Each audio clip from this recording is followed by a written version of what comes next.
Welcome to Roundhill Radio. Through our conversations, we discover the holy and the ordinary, look for moments of grace and peace, and redefine what we talk about. We talk about faith. Hey, Ed. Hey, Leslie. How's it going? Good. How are you? I realize I am dressed full musician today. I'm looking over at our monitor screen because we're about to have our Ash Wednesday time of reflection, and I didn't feel like wearing my robe, so I'm in musician black for our video. Appropriate for ashes. I thought so. You know, similar color. Keep it off. What week are we on? We're on week 15, aren't we? We are. Oh my goodness, it's flying We're by. zeroing in on 1/3 of our journey. Oh my goodness. I know. Oh my goodness, that is Amazing. wild. So we wanted to dive in. We have a reading from John. Is this our first reading from John? I believe it is. Mm-hmm. And this is, I have marked as ESV. What does ESV stand for? English Standard Version. English Standard Version. Mm-hmm. We have 5 different versions in our 52 for the journey because of copyright law. So that's just keeping it real. That's why that happened. All right. So John 11, 1 through 27. And this is, I believe, the story of Lazarus. It is. All right. Well, buckle up. This is a 2-pager, guys. So here we go. Now, a certain man was ill, Lazarus of Bethany, the village of Mary and her sister Martha. I think we're missing a word there. That's fine. It was Mary who anointed the Lord with ointment and wiped his feet with her hair, whose brother Lazarus was ill. So the sisters sent to him, saying, Lord, he whom you love is ill. But when Jesus heard it, he said, This illness does not lead to death. It is for the glory of God, so that the Son of God may be glorified through it. Now Jesus loved Martha and her sister and Lazarus. So when he heard that Lazarus was ill, he stayed 2 days longer in the place where he was. Then after this, he said to the disciples, Let us go to Judea now. The disciples said to him, Rabbi, the Jews were just now seeking to stone you, and you're going to go there again? Jesus answered, Are there not 12 hours in the day? If anyone walks in the day, he does not stumble, because he sees the light of this world. But if anyone walks in the night, he stumbles, because the light is not in him. After saying these things, he said to them, Our friend Lazarus has fallen asleep, but I go to awaken him. The disciples said to him, Lord, if he has fallen asleep, he will recover. Now Jesus had spoken of his death, but they thought he meant taking rest and sleep. Then Jesus told them plainly, Lazarus has died, and for your sake I am glad that I was not there so that you may believe. But let us go to him. So Thomas, called the twin, said to his fellow disciples, Let us also go that we may die with him. Now when Jesus came, he found that Lazarus had already been in the tomb 4 days. Bethany was near Jerusalem, about 2 miles off, and many of the Jews had come to Martha and Mary to console them concerning their brother. So when Martha heard that Jesus was coming, she went and met him, but Mary remained seated in the house. Martha said to Jesus, Lord, if you had been here, my brother would not have died, but even now I know that whatever you ask from God, God will give you. Jesus said to her, Your brother will rise again. Martha said to him, I know that he will rise again in the resurrection on the last day. Jesus said to her, I am the resurrection and the life. Whoever believes in me, though he die, yet shall he live. And everyone who lives and believes in me shall never die. Do you believe this? She said to him, Yes, Lord, I believe that you are the Christ, the Son of God, who is coming into the world. First question. All clear? What? Isn't this completely unlike every story that we have read? It's what? Yeah. Just putting it really eloquently over here. Layers and layers and layers. It's an onion. It's an onion story. Yes, it is. It is an onion story. Okay, so we've established that we have 3 siblings. Mm-hmm. Mary and Martha and Lazarus. Mm-hmm. Are there more? Are there more? Because I wasn't sure who Thomas was in this situation. He's one of the disciples. Okay. Yeah. As in Thomas counting, the doubting. No, I think this is another. This may be another. Yeah. Come on. Okay. Thomas the twin. Sure. Okay. Of course, naturally. I'm with you. I'm following. So we have the 3 siblings. Lazarus gets sick. Jesus is like, he's fine. And then Lazarus dies. Mm-hmm. And so they go to Lazarus. And we know because we've heard the story, and Lazarus is kind of famous for the undying part. Right. That Lazarus wakes up and is raised from the dead in the part we didn't read. Yeah. So Where should we start, oh wise one? Please help. Say help, please. Help us understand. It just feels like there's not even a chink of light coming through here, right? Right. It's so here's a couple of things. This is a baffling story in so many ways. Yeah.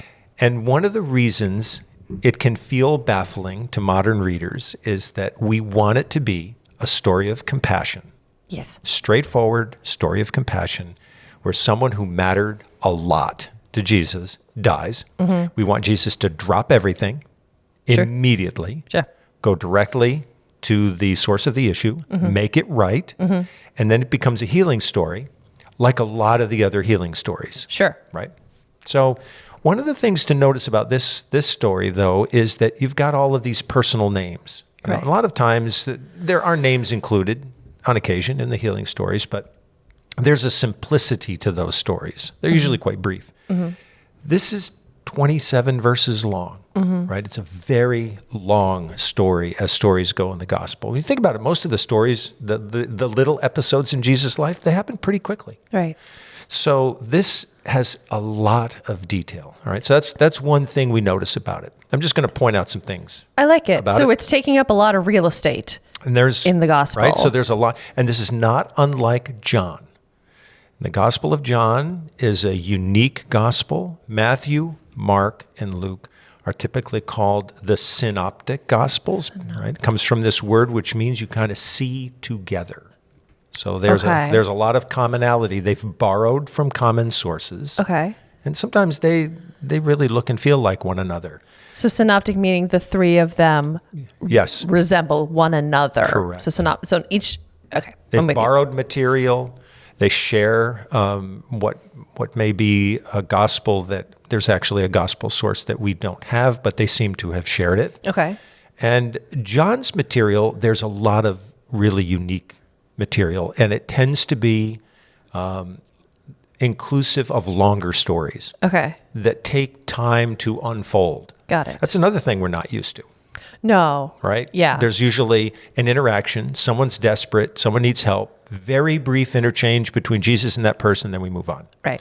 That's not the case here. So part of it is just first thing that would be to pay attention to this is the literary style. It's just not like a lot of the other stories. Yeah. Right. So can I say what it reminds me of? You certainly can. It reminds me of when I'm trying to tell a story and I don't have necessarily a clear plan for the story I'm telling, and I tend to get a little tangential in my storytelling. You guys have listened to the podcast for a while. This is not news to any of you. You're like, yes, you do that, Leslie. We went through that side door. And yes. Here we go. Yeah. And I feel like that's a little bit what's happened here. Yeah. So I think he sort of started without a plan and just kept going. Yeah. So it's complex in that way. Yeah. Let's just call it rich. That's nice of you. All right. So it's generous. rich. Yes.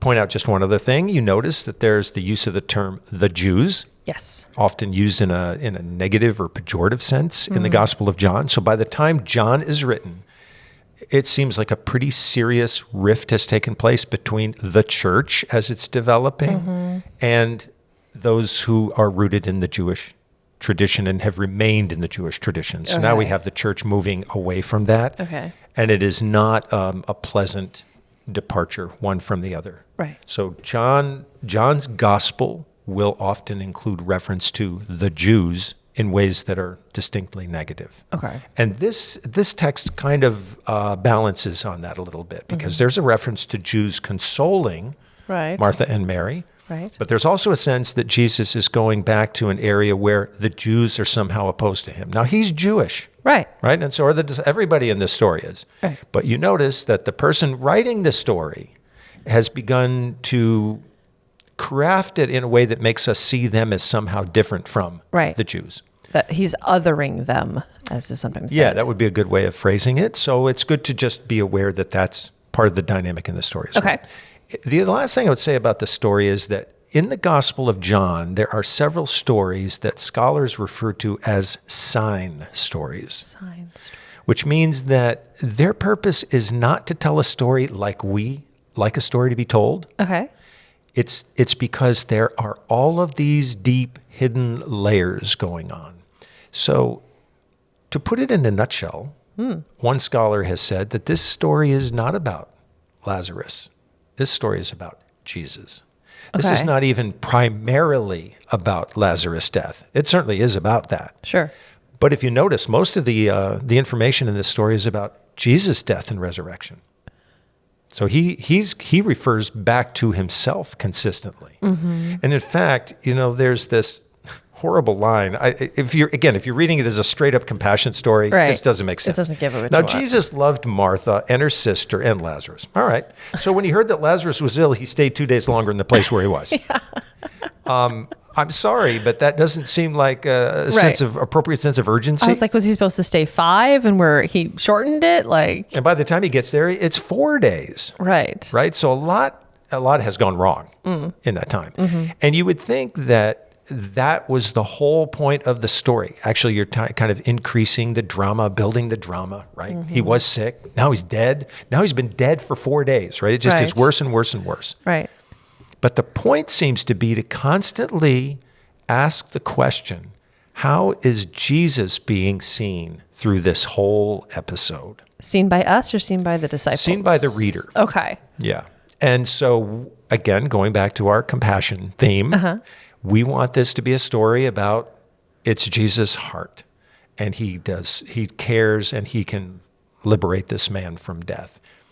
What this story may be saying to us is that it's actually a much bigger canvas that the artist is painting. Yes, he's using the story of that drama within the family to describe a very real, horrifying event. However, he's trying to tell a much bigger truth. So in a way, he wants the reader to say, oh, okay, so it's not just about Lazarus' death. It's actually really about Jesus' death and resurrection, right? So it's not just about Lazarus' resurrection, it's about Jesus' resurrection. So we're supposed to walk away from this story not just feeling like Jesus had amazing powers and could heal. What we're also being helped to see is that this is Jesus' destiny. Okay. And this is like telling the whole story of Jesus in 27 verses. Okay. He lives, he moves, he's compassionate, yes, but his destiny is that he will die, he will suffer. In fact, one of the disciples says to him, let us also go that we may die with him, because he understands that he's going back into some dangerous territory where his life is at risk. But in the end, he's going to be raised. God is going to do that. And that's how the reader is constantly trying to say, yes, keep reading about Lazarus, keep reading about Martha and Mary, Yeah. but don't lose sight of this much larger canvas Oh, yeah. on which the painting is going on. I don't think we're used to reading stories like that. No. And I think that it's asking us, this is a very different world perspective. I think when we read stories in the Gospels, especially the healing stories, they're concise enough and straightforward enough that they just go right to the heart. This one does go to the heart, but it also touches the mind. Right. And it really asks us to see Jesus in a particular light. It keeps pointing back to him. We keep wanting it to go to Lazarus. Right. Fix that. Yeah. Can't we put aside your identity questions, right? Right now, your life is whatever, as he says, the Son of God, but no, it's going to keep pointing back to him. I see. And in the end, that's why we have at the very end of this, where Martha has this comment. She says, yes, I know that, I know that Lazarus is going to rise again in the resurrection on the last day. And Jesus says to her, he doesn't say anything about Lazarus. He says, I am the resurrection and the life. In other words, are you getting this, Martha? This is kind of about me, Yeah. right? Whoever believes in me, though he die, yet shall he live, and everyone who lives and believes in me shall never die. Do you believe this? She said to him, yes, Lord, I believe that you are the Christ, the Son of God, who's coming into the world. And that's the big faith statement at the end. We want it to end with Lazarus coming out of the tomb. Right. And rejoining everybody at dinner, right? And that's not where this story winds up. And that's why our minds aren't equipped it's not a literary style that is common for us. That's why we go, what? Yes. When it's over. Right? It's about so much more than, it is about compassion in the end. Mm-hmm. It is about resurrection of Lazarus. It's about much, much more than that. Yeah. I think it's also, it as you say, it points back to Jesus, but I think it also points a lot to Martha. Mm-hmm. Right? Because it ends with her I believe statement. She's the preacher. So we love an I believe statement. Mm-hmm. And it starts with, now Jesus loved Martha and her sister and Lazarus, which I thought was interesting. Yep. Two things. Mm-hmm. I want to, for myself, because the sentence, so Thomas called the twin, said to his fellow disciples, let us also go that we may die with him. I thought him was Lazarus when he said that. And I was like, are you catching his cold? Like what? Yeah. What's happening there? It's happening. And I get now because Jesus was going into potentially dangerous territory and they were like, we got your back. Mm-hmm. And then which Mary is that? This is obviously not Jesus' mother Mary, but correct. is this Mary, air quote, Magdalene? Is this a different Mary? It's a different Mary. Oh, so Jesus, so there are two sisters and this brother, and Mary and Martha and Lazarus seem to have a place where Jesus feels at home. Mm-hmm. So that comes up. Mm-hmm. And there's another episode where, one person's working hard in the kitchen, and the other person's outside when Jesus stops by, and they have this interesting interaction between Mary and Martha.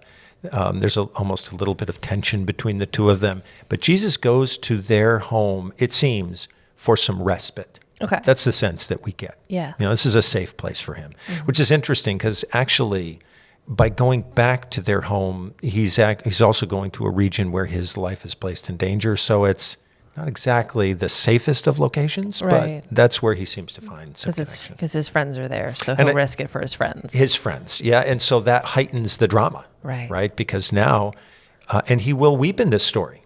There is emotion that goes along with this, but it's all couched in this bigger drama. I see. Okay. Yeah. It's a lot. The word that comes to mind and that is used by people who, study the story extensively is that it's really about revelation. Okay. What is being revealed about Jesus through this story? So we have to kind of read it with a double lens. Okay. Where we're following the drama of the story and how that impacts them, but we're also asking the question, what is Jesus revealing about God through this story? Okay. So what do we learn about God by the time we've come to its conclusion? Mm-hmm. That's one of the questions that could be asked. And it's interesting because I think it's also Martha, claims that, that she says, even now, I know that whatever you ask from God, God will give you. Mm-hmm. So she's acknowledging this very close relationship between Jesus and God. And Jesus will say in this gospel, I and the Father are one. Right? So that's coming up in this story too, this incredible level of intimacy between the two. So that's the question we have to be asking through this all along. What is this actually telling us? What information is this giving us about God? Mm-hmm. And I think with the healing stories that are sprinkled all throughout the Matthew, Mark, Luke Gospels, we may be inclined not to take the time to ask that question. We just want to know, what did Jesus do? Mm-hmm. And is Jesus more or less expecting us to do the same thing? Right? Sure, yeah. This gospel will say, this writer will say, Jesus will say to his disciples, greater things shall you do than I have done. Right. Yikes. So the pressure. Yeah. High bar of expectation. Yeah. Right? So clearly, whatever he's doing here, he also expects in some measure his disciples to participate in his agency, right? What he's making possible. Mm-hmm. So it's many layers, many levels. People who like the Gospel of John really appreciate its unique literary style because it's unlike anything else. Right.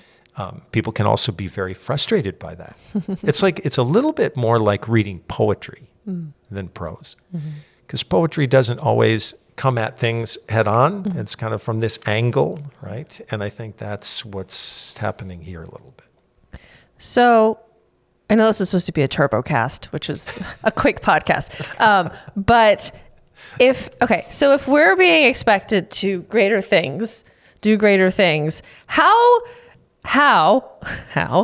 could we do greater things than just bringing our friend back from the death? So what would that look like? Yeah. In today's context, like, by the way, one of the verbs that's very important in this gospel is believe. Mm-hmm. To believe in him or believe on him. That's really important for this gospel writer. So that's how we share participation in what Jesus is doing in the world. Mm-hmm. I've thought about that phrase a lot. By the way, I love this phrase, greater things shall you do than I have done, right? I mean, that's a very captivating, alluring phrase, right? Yeah. I would say in one sense, if you think about it, just on a pragmatic level, Jesus, the resurrection, that's a tough one. Yeah. Right.